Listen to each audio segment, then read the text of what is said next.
Hi, Dr. Hoyt again.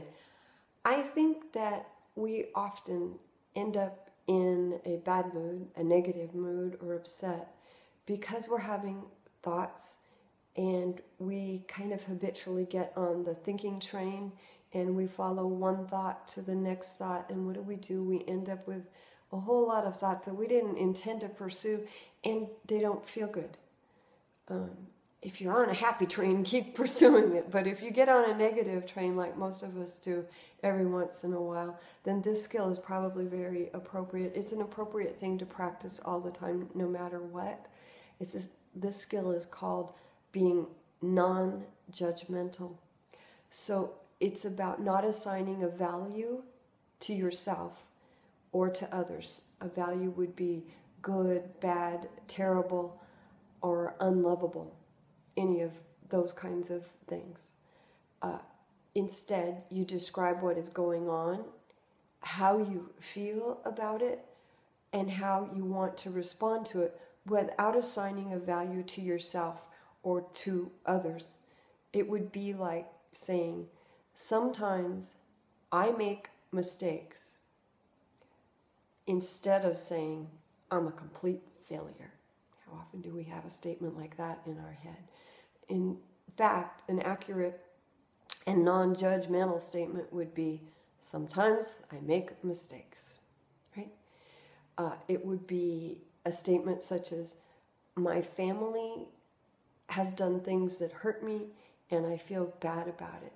Instead of saying, my family's the worst ever, like we feel sometimes, but be accurate about it.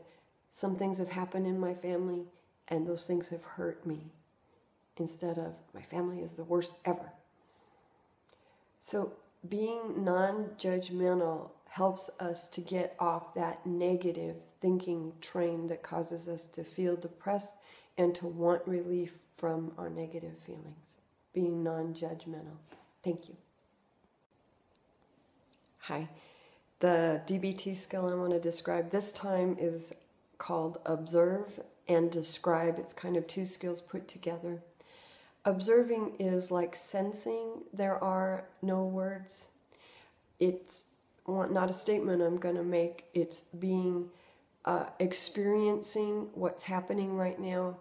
Maybe when I'm sitting down, I am observing that my foot is tapping, or I'm observing that my heart is pounding, or I'm observing what something feels like. For example, if I have a raisin in my mouth, what does that feel like? Have you ever held a raisin for a while in there and it starts out all wrinkly and then plumps up, and eventually you're going to bite into it and you'll get sensations from doing that and taste and the whole thing. So that would be a way to observe something in the present moment.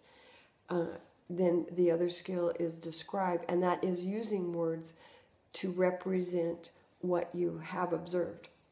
So if my foot was tapping, the description would be, my foot is tapping. If it was about the raisin in my mouth, I would notice the raisin is getting plumper. I would notice that it's real juicy. I would just describe the sensation in the present moment. This is helpful in breaking the habit of overreacting to things instead of description, the teacher's yelling and screaming and all that.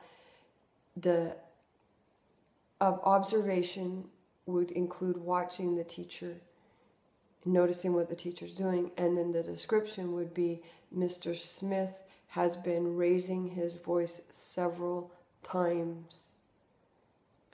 Mr. Smith is saying that we can't behave this way any longer. Not Mr. Smith is a jerk. It's just a description of what you actually see. So this is a habit. This is a practice to get into, to replace overreactions and overgeneralizations, because those things lead to some pretty negative feelings and sometimes some negative behaviors. You can practice this one when you're calm, but you can also use this one. Let's say you got a phone call from your girlfriend, and your girlfriend is saying, honey, you know what, feeling really alone and would like to go out with a bunch of people tonight, and one of those people is my old boyfriend. How do you feel about that? So your reaction, if you're reacting, might be, that so-and-so, how could she do that to me?